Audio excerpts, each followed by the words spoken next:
kita meneliti Borobudur Prambanan itu paling-paling baru 20% kita berhasil itu. Tapi tentang rahasia kebesaran leluhur kita di masa lampau itu belum terkuak, sampai. Nah, yang dikhawatirkan pada saat kita ini gencar-gencarnya meneliti Borobudur Prambanan, Liangan, dan Gunung Padang, di sini muncul justru. Bagaimanapun juga UNESCO sudah mengakui Borobudur sebagai peninggalan leluhur, ya, dari sisi budaya.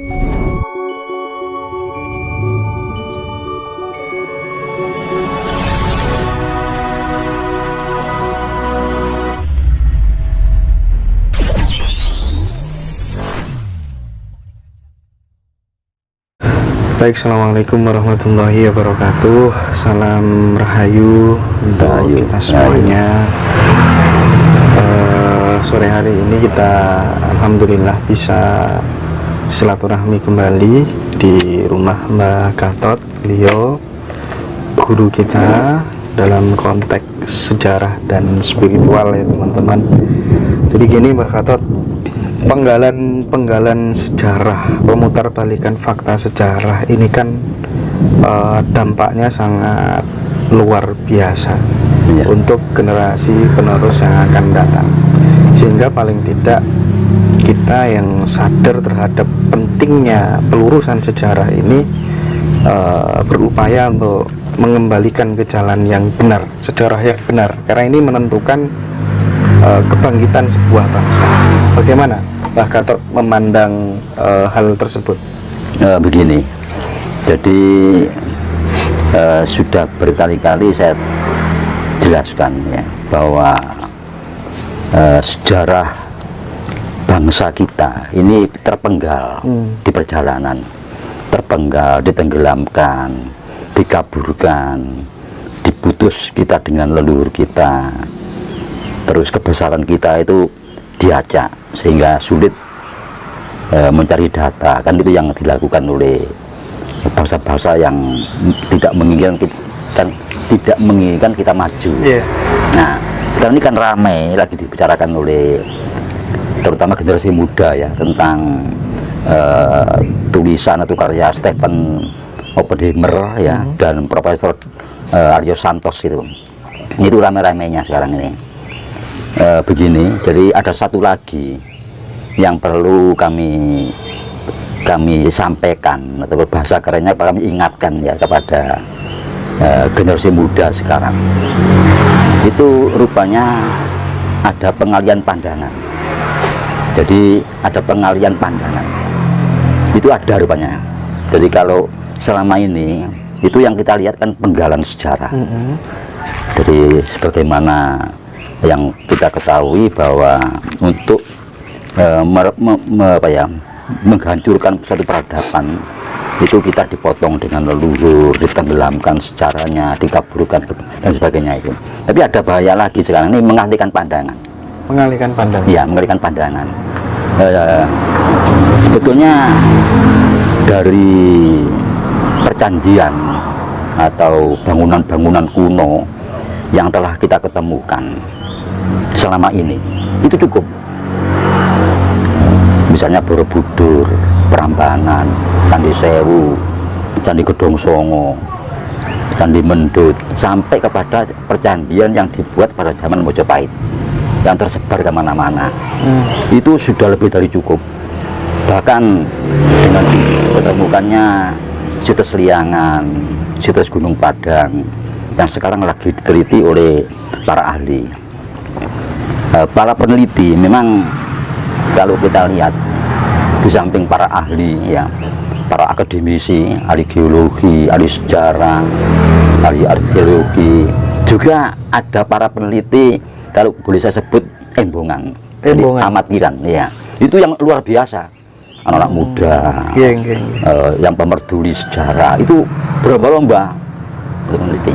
Nah, sekarang akan dimunculkan tentang Atlantis dan Lemuria yang dulu pernah ramai di Mediterranean, Laut Tengah, pernah ramai lagi di Kanaan, pertama di Mesir kuno, Yunani kuno, Romawi kuno dan sebagainya.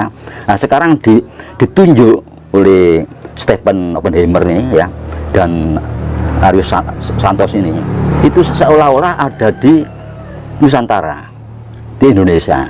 Nah ini kita jangan gegabah dulu senang. Ini yang kita khawatirkan itu merupakan pengalihan pandangan. Padahal kita meneliti Borobudur, Prambanan, itu paling-paling baru 20% kita berhasil itu. Tapi tentang rahasia kebesaran leluhur kita di masa lampau itu belum terkuak, sampai panel-panel relief, sampai tentang disebutkan bahwa sebetulnya di lokasi paling atas merupakan jam raksasa dan sebagainya, itu kan belum tuntas untuk kita teliti. Nah, para ahli kebanyakan sekarang masih asik meneliti itu, dan itu harus terus menerus. Nah yang dikhawatirkan pada saat kita ini gencar-gencarnya meneliti Borobudur, Prambanan, Liangan dan Gunung Padang, di sini dimunculkan sesuatu yang sulit untuk dikorek fakta kebenarannya, yakni Liangan, Atlantis dan Lemuria ini. Bagaimanapun juga ini masih fenomena, iya dan tidaknya belum pasti. Nah ini yang dikhawatirkan generasi muda ini kepincut, ya. Jadi semacam tertarik untuk gerak mengeluarkan biaya dan sebagainya, tenaga pikiran meneliti tentang Lemuria dan Atlantis ini, karena ini zaman ribuan tahun sebelum Masehi. Nah lantas apakah bisa kita mengorek faktanya bahwa itu dua kerajaan besar ini zaman ribuan tahun sebelum Masehi ada di sini? Nah ini boleh saja para ahli mencoba untuk meneliti, para generasi muda, tapi jangan diabaikan yang sudah jelas. Nah yang sudah jelas ini yang penting justru. Bagaimanapun juga UNESCO sudah mengakui Borobudur sebagai peninggalan leluhur, ya, dari sisi budaya itu sudah diakui jelas. Ini yang harus justru ini konsentrasi ke sini, iya. Yang sudah real. Nah sudah real dan ini jelas ini yang harus kita utamakan. Tidak kita kepincut itu apa ya, semacam tertarik kepada sesuatu yang belum jelas. Ya kita bangga kalau dikatakan bahwa Atlantis di sini, tapi nanti dulu jangan kita meninggalkan yang sudah jelas, kita noleh yang belum jelas. Yang dikhawatirkan ini mengalihkan pandangan, mereka ketakutan dari bangsa-bangsa luar yang tidak ingin kita ini maju, tidak ingin kita ini mempunyai suatu mental kekuatan bangga sebagai bangsa, percaya diri sebagai bangsa. Ini semacam dihalang-halangi nanti. Ini sudah hampir terbongkar ini rahasia Borobudur ini, termasuk Liangan dan Gunung Padang ini sudah mulai terkuak kebesaran leluhur kita itu. Nah mereka takut kalau ini terkuak betul. Nah ini bahaya. Kita akan, terutama anak muda, lebih baik dicurahkan betul kepada yang sudah jelas ini. Itu satu ya. Kedua yang harus dipahami lagi bahwa para peneliti dari Eropa itu memang orang ahli. Nah, tentang perekonomian masa lampau, tentang budaya, peradaban, politik pada zaman dulu, bahkan pertanian pada zaman mereka ahli. Tapi kelemahan mereka satu, mereka sangat tidak paham tentang spiritual. Kalau sudah menyangkut spiritual bangsa Timur, bangsa Asia Timur, mereka lemah, sangat amat lemah, sehingga agak ngawur. Ini harus hati-hati. Ini kadang-kadang itu menjadi diyakini oleh generasi sekarang ini. Satu contoh yang jelas itu tentang upacara pengorbanan manusia. Itu sering dicetuskan oleh mereka. Misalnya di Tengger itu ada upacara kita ini melempar ayam, ya, melempar ayam. Nah itu diterangkan oleh oleh para ahli atau peneliti dari Eropa itu bahwa konon kita ini melempar manusia, mengorbankan manusia. Nah ini sama sekali tidak benar.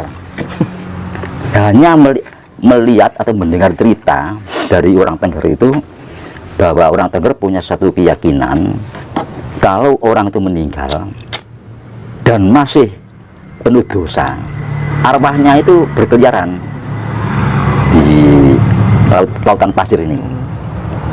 Nah kalau orang itu baik, ya, tidak banyak dosa, dia langsung masuk ke dalam kawah itu. Nah, demikian juga yang berkeliaran ini, lama-lama kalau sudah menebus dosa, dia menjadi orang baik, dia masuk ke kawah Gunung Bromo itu.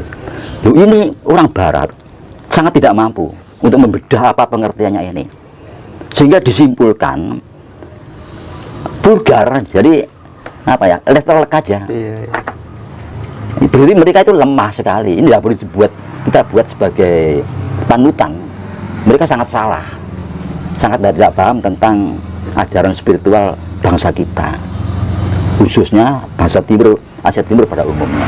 Mereka tidak mampu, sehingga banyak orang meyakini, sampai para ahli kita pun, para ahli orang-orang kita itu juga mengikuti bahwa kita ini banyak di tempat-tempat tertentu dulu upacara spiritualnya itu dengan mengorbankan manusia. Ini sama sekali salah. Nah ini ada suatu simbolis, satu simbol ya, kiasan yang punya makna. Makanya kalau sudah berbicara tentang spiritual harus penuh spiritual, tidak boleh dicampur dengan sejarah. Karena kalau dicampur dengan sejarah akhirnya jadinya rancu.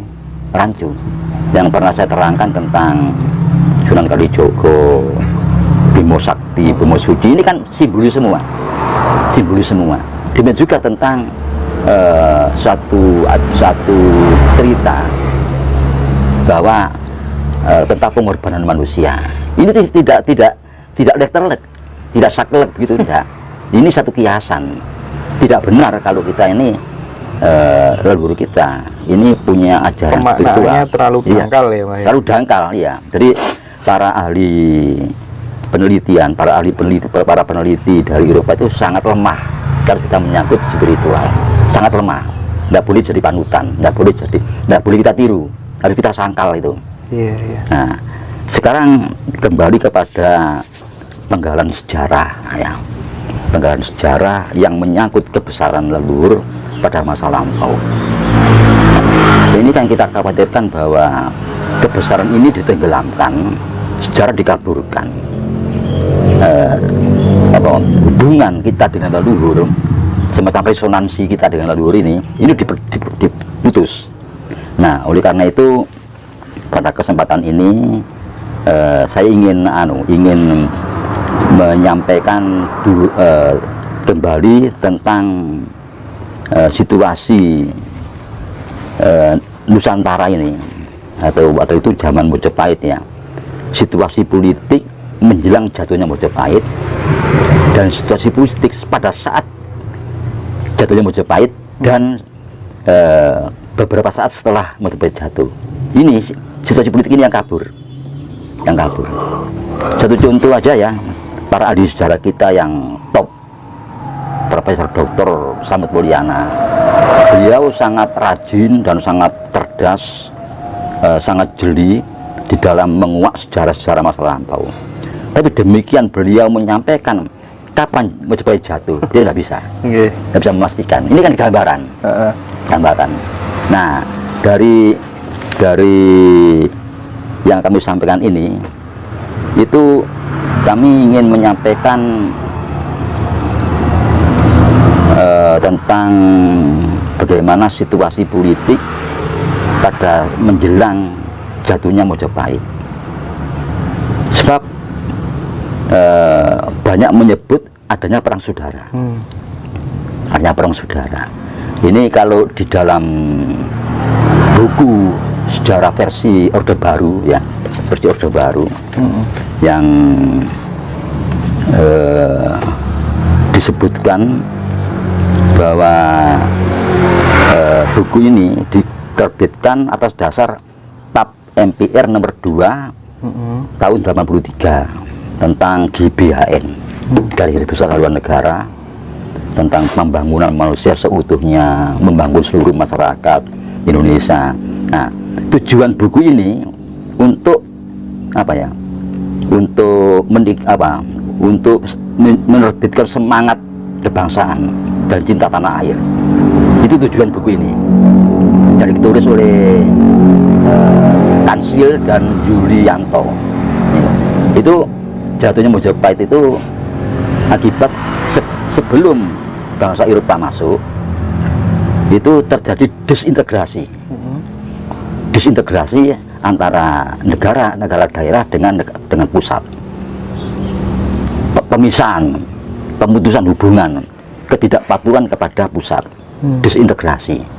Itu juga yang kedua akibat dari pertentangan antara kaum agraris di pedalaman dengan munculnya kaum pedagang di pantai.